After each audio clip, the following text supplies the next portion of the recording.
लक्ष्मी जी के आंगन में सबने दीपों की माला सजाई। लक्ष्मी जी के आंगन में सबने दीपों की माला सजाई। दिवाली के इस पावन अवसर पर आपको कोटि कोटि बधाई। आज दिवाली के शुभ अवसर पर इस सफ़र का 10वां पुष्प हम वाल्मीकि जी को समर्पित करते हैं, जिन्होंने ऐसी अद्भुत कहानी लिखी जो पहले तो बस एक कहानी थी, फिर आगे वो हमारी संस्कृति का हिस्सा बन गई, क्योंकि उसका उच्चार भारत की रग रग में मिलता है। इसमें प्यार भी है, संस्कार भी है, युद्ध और कौतूहल से भरपूर, जो हमारे बचपन की यादों से जुड़ी हुई ऐसी एक कहानी। देखा जाए तो यह कहानी बुराई पे अच्छाई की जीत का प्रतीक है, पर यह लड़ाई है विचारों की, जो अभी भी हमारे जीवन पर प्रभाव डालती है। ये कहानी है रामायण की, जो दुनिया के बहुत सारे देशों को धर्म के रास्ते पर चलने का ज्ञान देती है। यह हमारे चैनल की नई पेशकश है, जिसमें हम रामायण के कुछ पात्रों का विवरण करेंगे। इस यात्रा की शुरुआत एक सूर्यवंशी राजकुमार से करते हैं, जिसके जीवन से उत्तम पुत्र, उत्तम जननायक, उत्तम शिष्य कैसे बना जाए इसकी प्रेरणा मिलती है। तो चलिए शुरू करते हैं। इस कहानी की शुरुआत नारद मुनि जी से होती है, जो एक दिन तमसा नदी के पास बने हुए महर्षि वाल्मीकि जी के आश्रम पहुंचे। ऐसा कहा जाता है कि नारद मुनि सर्व ब्रह्मांड के ज्ञाता हैं। तो महर्षि वाल्मीकि ने नारद मुनि से पूछा, ब्रह्मांड में ऐसा कोई है जिसे मर्यादा पुरुषोत्तम कहा जाए? नारद मुनि ने मुस्कुराते हुए कहा, एक है, वो इक्ष्वाकु के वंश से, तन से समरसूर, माथे पे तेज और भक्तिभाव से भरपूर, शास्त्रों के ज्ञानी, शस्त्रों में निपुण, महायोगी, महावीर, महायोद्धा, जिसे दुनिया राम के नाम से जानती है। ऐसे ही मर्यादा पुरुषोत्तम के जीवन को विवरण करने वाली मेरी यह कविता, जिसका शीर्षक है देखो मेरे नगरवासियों, मेरे प्रभु श्री राम चले आए। तो यूं कहा है, जिसके आने से पतझड़ में बहार आ जाए, जिसके आने से पतझड़ में बहार आ जाए, जिसके आने से समस्त सृष्टि हर्ष आए, जिसके पावन दर्शन मात्र से सभी दुखों का नाश हो जाए, देखो मेरे नगरवासियों, मेरे प्रभु श्री राम चले आए। प्रभु श्री राम, जो हर कठिन प्रसंगों में अपने साहस और विवेक का परिचय देते हैं, जो अपने गुरु विश्वामित्र पे पूरी निष्ठा रखते हैं, जो जनक नंदिनी को एक दृश्य में भा जाते हैं। प्रभु श्री राम के विवाह और उनके कुल को पूरे विश्व में कैसे उन्होंने गौरवान्वित किया, इसका संदर्भ आगे की कुछ पंक्तियों में मिलता है। जिसके धनुष की एक प्रत्यंचा मात्र से नभ का गर्जन हो जाए, जिसके धनुष की एक प्रत्यंचा मात्र से नभ का गर्जन हो जाए, जो कठिनाई अपना साहस विवेक दिखलाए, गुरु आज्ञा पाकर हंसते हंसते ताड़का मर्दन कर जाए, देखो मेरे नगरवासियों, मेरे प्रभु श्री राम चले आए। जिस धनुष उठावन था मुश्किल, उस पर प्रत्यंचा चढ़ाए, जिस धनुष उठावन था मुश्किल, उस पर प्रत्यंचा चढ़ाए, गुरु आशीर्वाद लेकर जो जनक नंदनी जाए, जो सर्वथा अपने कुल का गौरव संपूर्ण विश्व में फैलाए, देखो मेरे नगरवासियों, मेरे प्रभु श्री राम चले आए। ऐसे कहा जाता है कि सूर्यवंश में वचन का भरपूर महत्व था, जिसके कारण राम को 14 वर्ष का वनवास हुआ, और प्रभु श्री राम ने कैसे अहिल्या को श्राप मुक्त किया, इसका वर्णन अगली पंक्तियों में किया है। रघुकुल रीत सदा चली आई, प्राण जाई पर वचन न जाई। रघुकुल रीत सदा चली आई, प्राण जाई पर वचन न जाई।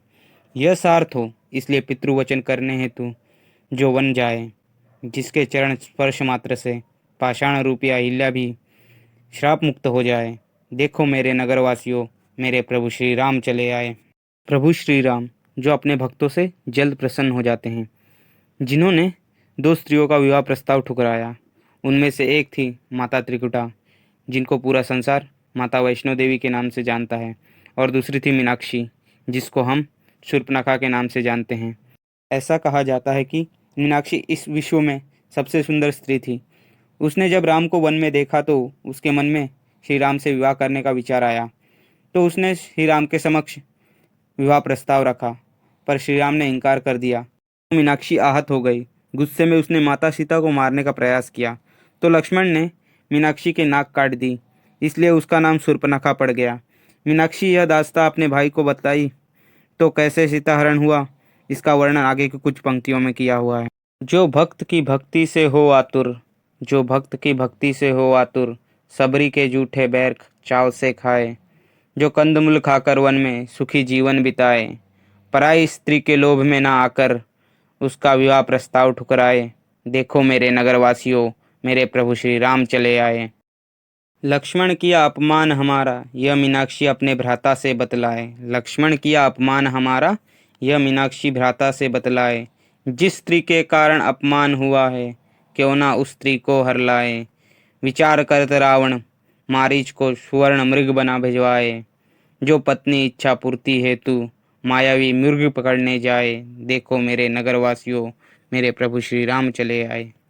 बचाव की ध्वनि सुनि सिया, मदद हेतु लक्ष्मण राम समीप भिजवाए। बचाव की ध्वनि सुनि सिया, मदद हेतु लक्ष्मण राम समीप भिजवाए। कोई कुटिया में ना पाकर रावण साधु वेश धर आए। भिक्षा लेत रावण सिया हर ले जाए। जिसकी भार्या बचाने हेतु जटायु अपने पंख कतराए। देखो मेरे नगरवासियों, मेरे प्रभु श्री राम चले आए।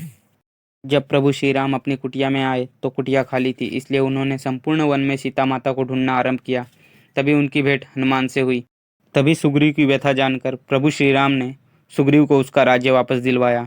तभी सुग्रीव ने अपनी सेना को बुलवाकर सीता माता की खोज करवाई।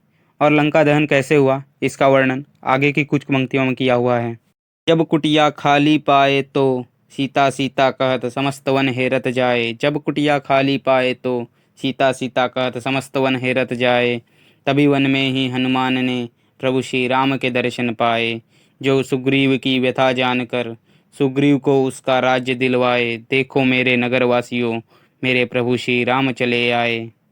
प्रभु व्यथा सुनि सुग्रीव अपनी वानर सेना समस्त दिशा में भिजवाए। प्रभु व्यथा सुनि सुग्रीव अपनी वानर सेना समस्त दिशा में भिजवाए। खोजत खोजत सिया संपूर्ण सेना समुद्र तट पर आए। जिसका राम नाम ले हनुमत समुद्र पार कर लंका आए।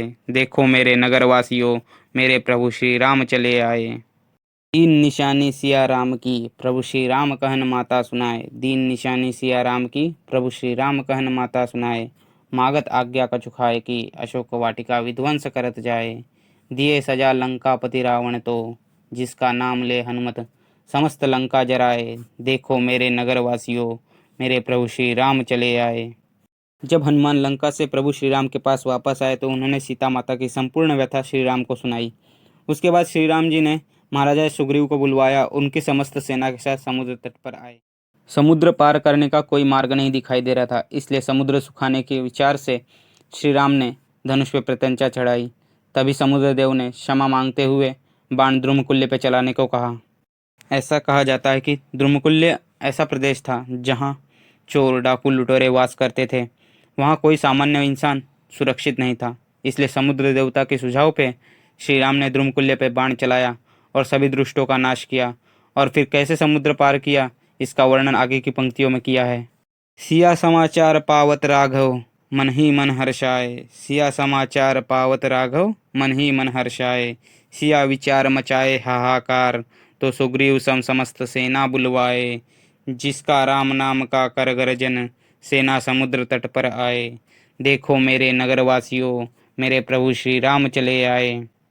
समुद्र पार है लंका, कैसे समुद्र पार जाया जाए। समुद्र पार है लंका, कैसे समुद्र पार जाया जाए। प्रतंचा चढ़ा धनुष पर, क्यों ना पूरा समुद्र सुखाया जाए। समुद्र देव की क्षमा मांगते, क्षमा कर सुझाव पे द्रुमकुल्य पे बाण चलाए। समुद्र पार करन के खातिर नल नील बुलवाए। जिसका पत्थर पर नाम लिख पत्थर पानी में तिर जाए। देखो मेरे नगरवासियों, मेरे प्रभु श्री राम चले आए। लंकापति रावण के ब्राह्मण धर्म और सिद्धांतों का वर्णन आगे की पंक्ति में किया है। जिसके लंका विजय यज्ञ के खातिर रावण आचार्य बन आए। जिसके लंका विजय यज्ञ के खातिर रावण आचार्य बन आए। आचार्य धर्म भंग ना हो, इसके खातिर संग सिया यज्ञ में लाए। लिया आशीर्वाद तो, जिसको रावण स्वयं विजय भव का आशीर्वाद दे जाए। देखो मेरे नगरवासियों, मेरे प्रभु श्री राम चले आए। आगे की कुछ पंक्तियों में रावण राम महायुद्ध, वीरों का त्याग, विभीषण राज्याभिषेक और राम सिया अयोध्या आगमन, इसका वर्णन किया है। आरंभ हुआ रक्तपात, सेनानियों का अमर त्याग। आरंभ हुआ रक्तपात, सेनानियों का अमर त्याग। शौर्य प्रताप के जीवन में रावण के 7 पुत्र और भाई वीर मरण पाए। जो खुद के शौर्य से रावण के महाज्ञान के सामने टिक जाए। देखो मेरे नगरवासियों, मेरे प्रभु श्री राम चले आए। 10 शीश का लंकापति रावण समस्त सेना पराजित किए जाए। 10 शीश का लंकापति रावण समस्त सेना पराजित किए जाए। रावण का वध कैसे हो, विचार प्रभु श्री राम को सताए। विभीषण मार्गदर्शन पाकर जो रावण का वध कर जाए। देखो मेरे नगरवासियों, मेरे प्रभु श्री राम चले आए। विभीषण बन लंका नरेश, सिया राम को लौटाए। विभीषण बन लंका नरेश, सिया राम को लौटाए। पुष्पक विमान बैठा के प्रभु सिया राम अयोध्या आए। सिया दीन मोतिन की माला, प्रभु रूप ना पाकर हनुमत तोड़त जाए। सभा के प्रश्न पर हनुमत छाती फाड़ जिसका रूप दिखलाए। देखो मेरे नगरवासियों, मेरे सिया राम चले आए। देखो मेरे नगरवासियों, मेरे सिया राम चले आए। संपूर्ण कविता सुनने के लिए आप सभी का धन्यवाद। यदि आपको हमारा यह प्रयास पसंद आया हो तो इसको लाइक करें, चैनल को सब्सक्राइब करें, कमेंट में जय श्री राम लिखें और बेल आइकन दबाना ना भूलें। हम आगे भी आपके लिए इसी तरह की कविताएं लाते रहेंगे। तब तक के लिए देखते रहिए @जर्नी ऑफ पोएम्स, मतलब कविताओं का सफ़र। अब इस सफ़र की हमारी आने वाली कविता है, ऐसे ही लंकापति रावण से मिलन की मेरी अभिलाषा है।